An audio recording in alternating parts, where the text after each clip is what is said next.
দেখতে আসছি এটা এটা আসলে এমনটা না। আমরা তখন শুনলাম পাম্পে ভাঙচুর হয়েছে, আমরা তখন আমি ঠাকুর জেলা যুবদলের আহ্বায়ক, আমি আমাদের যে জেলা যুবদলের সদস্য যারা ছিল তাদেরকে নিয়ে বসেছিলাম, নামাজ পড়ার পর বসেছিলাম, আমরা গল্প করছিলাম। তখন শোনার পরে আমরা কিন্তু সাথে সাথে এখানে আসছি যে এখানে কে বিশৃঙ্খলা সৃষ্টি করতেছে, এইটা শোনার জন্য আমরা এসে দেখতেছি এই সম্পূর্ণ ভাঙচুর হয়ে গেছে।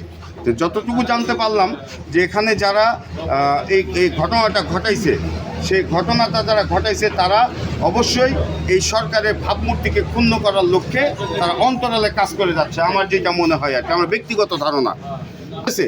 তাদেরকে প্রতিহত করার জন্যই আমরা আসছি, কিন্তু আসে দেখতেছি এই অবস্থা সম্পূর্ণ ভাঙচুর অবস্থাতে প্রশাসনের দৃষ্টি আকর্ষণ পদক্ষেপ নেন এবং এই সমস্ত ভাঙচুরের সাথে যারা জড়িত তাদের বিরুদ্ধে অতি দ্রুত আপনারা অ্যাকশনে যান।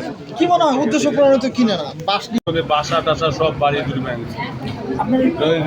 আমার কেশিয়ারের মায়ের দৌড় দিচ্ছে, ওই সিন্ধু গ্রুমে ভাঙছে। কতজন ছিল ওরা? এটা 50-60 জন। কেন ভাঙলো? কেন মানে ওরাই হলে ওরাই নিজেরাই সিরিয়াল মেনটেন না করতে করতে ওরাই মারামারি করছে, আবার ওরাই আবার এসে আমাদের পাম্পে, আমার পাম্পের স্টাফের সাথে কোনো গন্ডগোল নেই। আপনার কি ক্ষতি হয়েছে? আমাদের ক্ষতি কাউন্টার ভাঙছে, মেশিন ভাঙছে, টাকা পয়সা ছিল। আপনাদের কেউ আহত হয়েছে কি? আহত তো হয়েছে আহত আমাদের দেখান। কজন আহত? আমাদের কজন আহত হয়েছে? 2 জন।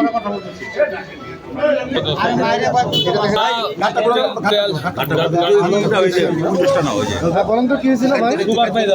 আলম কেশিয়ার, রইসুল কেশিয়ার, আলমের সুপারভাইজার। ওরা লাইন মেনটেন করতে ওরাই গন্ডগোল করছে, ওরা গন্ডগোল করার পরে আমরা তেল দেওয়া শুরু করছি, আবার ওরাই আবার আসি এই করলো। যাত্রী নিয়ে এসে ঠাকুরগাঁও ওই টার্মিনালে নামিয়ে দিয়ে তেল নেওয়ার উদ্দেশ্যে আমরা এখানে পাম্পে আসি। এসে দেখি প্রায় 200-300 মোটরসাইকেল এখানে উপস্থিত। তো আমি ফোন চার্জ দেওয়ার উদ্দেশ্যে কাউন্টারের ভিতরে যাই। যাওয়ার পরে মানে ফোন চার্জ দেওয়ার পরেই প্রায় 30-35 জন ছেলেপেলে লাঠি বাটি নিয়ে এই কাউন্টারের উদ্দেশ্যে আসে আমাদের মন ভাবছে আমাকে ভাবছে যে আমি কাউন্টারের কেউ। ওরা এখানে গ্লাস খুলে আমাকে বের করে মারার চেষ্টা করে, কিন্তু আমি যখন লুকোনোর চেষ্টা করি তারা ওই বাঁশ দিয়ে গ্লাসে আঘাত করে এবং বড় বড় ইট দিয়ে হামলার উদ্দেশ্যে তারা নিক্ষেপ করে। আমরা যখন দেখলাম আমাদের উপর হামলার উদ্দেশ্যে, তখন আমরা একটা গেট ছিল ওইটা খুলে আমরা ভিতরে প্রবেশ করলে সেখানেও তারা হামলা চালিয়েছে।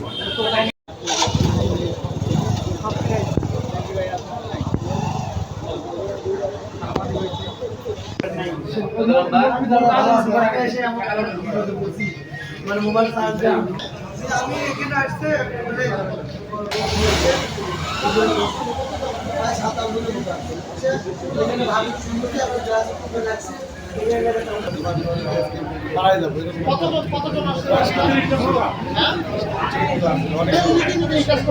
সবাইগুলো মানে এর মোটামুটি বাস, সবাইগুলো বাস সন্দেশ